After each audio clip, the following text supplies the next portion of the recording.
المستدرک میں حدیث روایت کی، حضرت عبداللہ بن عمر رضی اللہ تعالیٰ عنہ راوی ہیں، انہوں نے روایت کیا کہ اللہ تعالیٰ نے جب مخلوق پیدا کی تو کل خلق عرش سے فرش تک اور سدرۃ المنتہا سے تحت الثری تک کل خلق جو مخلوق پیدا کی اس کے 10 حصے کیے.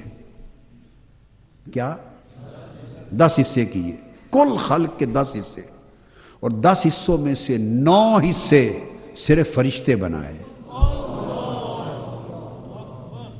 کل مخلوق کے 10 حصے ہوں اگر عرش سے فرش تک تو 10 حصوں میں 9 حصے تعداد صرف ملائکہ کی ہے، فرشتوں کی ہے، اور باقی بچا ایک حصہ.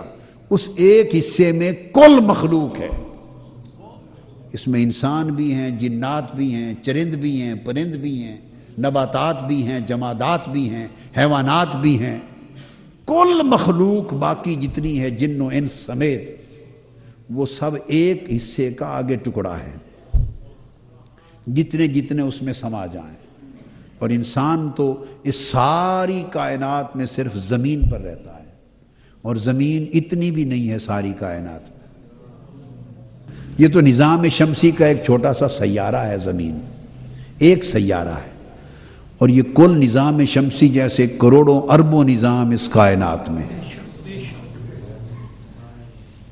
تو اس لیے میں نے کہا کہ اربوں میں نہیں، کیونکہ اربوں میں تو زمین میں کل آبادی 606 ارب روپے ہے، 606 ارب ہے انسان سے 6 ساڑھے 6 یا اب شاید بڑھ بڑھا کے 7 ارب تک پہنچ گئی ہو.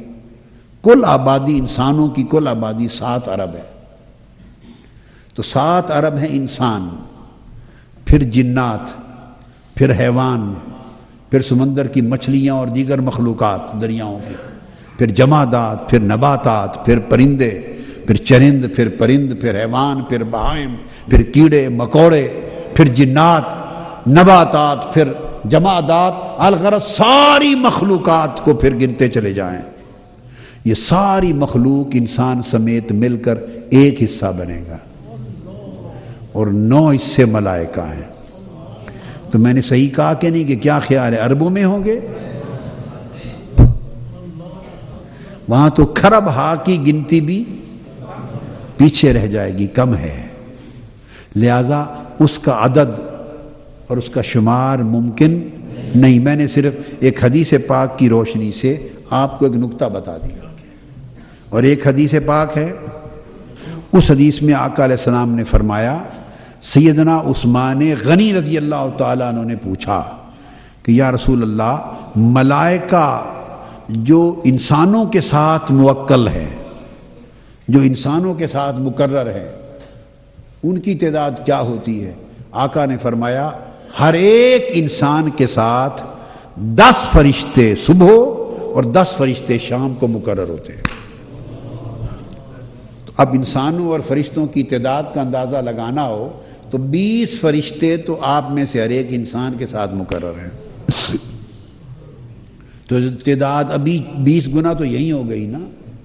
تو 6 ارب انسان ہیں کل، یا 7 ارب، اس کو ضرب دے دیں 20 سے، ہر انسان کے ساتھ 20 ملائکہ مقرر ہیں. ان کی الگ الگ ڈیوٹیز ہیں، 10 صبح اور 10 شام، ڈیوٹیز الگ ہیں. یہ نہیں کہ خدمت پہ لگے ہوئے ہیں، سارے الگ الگ ڈیوٹیز ہیں. حساب و کتاب بھی لکھ رہے ہیں، اعمال بھی لکھ رہے ہیں، دیگر معاملات بھی ہیں. تو عرض کرنا مقصود یہ تھا کہ اتنی تعداد ہے ملائکہ کی. اب بات وہاں آ گئی کہ ملائکہ بے حد و حساب، کھربوں سے بھی بڑھ کر. تو اللہ پاک اجلاس، جلسہ منعقد کرتا ہے. ملائکہ عند الملائکہ، ملائکہ سامنے ہوتے ہیں، اللہ کے سامنے ہوتے ہیں. وہ خطیب ہوتا ہے، وَثَنَاؤُهُ عَلَيْهِ، اور اس اجتماع میں اپنے خطاب میں حضور کی حمد و ثنا کرتا ہے. ہم تو خطاب کریں نا تو کچھ دیر حضور کی شان بیان کر دی، کچھ دن نصیحت کے کلمات کہہ دیے، کچھ دیر تربیت کی بات کر دی، کچھ مکہ مدینہ کی بات کر دی، کچھ حلال حرام کے احکام بیان کر دیے، کچھ مسائل شریعت بیان کر دیے، کچھ مسائل فقہ، کچھ مسائل اعتقاد۔ ہم تو 100 موضوعات ہوتے ہیں جو بولتے رہتے ہیں، اس میں سے کچھ حصہ حضور کی شان کا بھی بیان ہوتا ہے۔ تو اللہ کا تو اور موضوع ہی کوئی نہیں ہے، نہ وہ فرشتوں کو حلال و حرام سمجھاتا ہے، ہائے ہائے،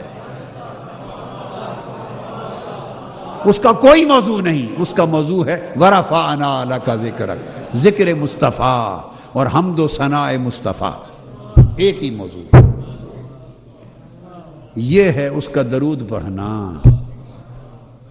اب اندازہ لگایا کہ گوشہ درود کیا ہے، گویا سارا عرش اور مالا اعلیٰ رب کریم نے گوشہ درود بنا رکھا ہے، مالا اعلیٰ سارا گوشہ درود ہے، کائنات درود ہے، وہاں ہر وقت درود و سلام ہے۔ اب میں بتا رہا تھا جب اللہ کا ذکر ہر وقت حضور پر درود و سلام ہے تو فرشتوں کو بے شک کئی ذکر اس نے دے رکھے ہیں اور کئی عبادتیں دے رکھی ہیں، لیکن کوئی فرشتہ گوارا کرتا ہوگا کہ میں وہی ذکر کرتا رہوں جو میرے ذمے ہے اور ساتھ اس کے وہ ذکر نہ کروں جو صبح و شام خدا خود کرتا ہے۔ لہذا فرشتوں میں سے ہر فرشتہ بغیر کسی امتیاز کے اور کچھ پڑھتا ہو یا نہ پڑھتا ہو، ہر فرشتہ درود و سلام بر مصطفیٰ ضرور پڑھتا ہے، ہر فرشتہ حضور پہ درود و سلام پڑھتا ہے۔ اس لیے اس نے فرمایا ان اللہ وملائکتہ یصلون علی النبی، بے شک اللہ تعالی اور اس کے سارے فرشتے، ملائکتہ یہ اضافت ہے جمع کی طرف، اس کے تمام فرشتے اللہ کے ساتھ درود پڑھتے ہیں۔ یہ پہلی بات اللہ پاک نے فرمائی کہ اوپر لوگوں تمہیں بتاؤں کہ اوپر کا حال کیا ہے۔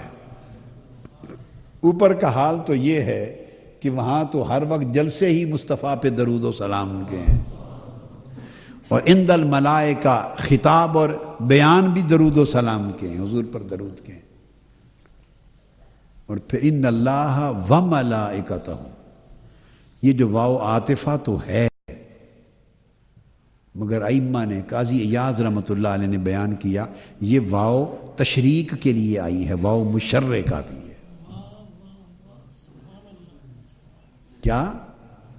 واو مشرکہ ہے، تشریک کے لیے آئی ہے، یعنی اللہ نے کہا کہ میں مصطفیٰ پہ درود بھیجتا ہوں، اور پھر اپنے عمل میں ساتھ ہی اس میں اللہ پاک نے فرشتوں کو بھی شریک کر لیا ہے، فرشتوں کو شریک کر لیا ہے۔ تو حضور کی شان خدا کی بارگاہ میں یہ ہے کہ وہ ہمیشہ کہتا ہے کسی کو میرے ساتھ شریک نہ کرو، کوئی میرے ساتھ شریک نہ بنے، کسی کو میرے ساتھ شریک نہ کرو۔ وہ ہر ایک کو اللہ کا شریک بنانے سے روکنے والا، جب مصطفیٰ پہ درود و سلام کا اور مصطفیٰ کی حمد و ثنا کا وقت آتا ہے تو فرشتوں کو بلا کے کہتا ہے آؤ میرے ساتھ شریک ہو جاؤ۔ شریک بننے سے روکنے والا حضور کے ذکر میں فرشتوں کو اپنے ساتھ شریک بناتا ہے، تو شریک بناتا ہے مگر پھر بھی شرک نہیں ہوتا، پھر بھی شرک نہیں ہوتا۔ تو اس لیے قاعدہ یہ ہے کبھی اشتراک ہوتا ہے مگر شرک نہیں ہوتا، کبھی تشریک ہوتی ہے مگر شرک نہیں ہوتا۔ یہ بھی بڑی باریک باتیں ہیں، بڑی باریک بات ہے۔ اشتراک ہو کر بھی شرک نہیں ہوتا، اور ساتھ شریک ہو کر بھی شرک نہیں ہوتا۔ تو اللہ تبارک و تعالی نے کسی اور جگہ اس طرح فرشتوں کو اپنے ساتھ شریک نہیں کیا۔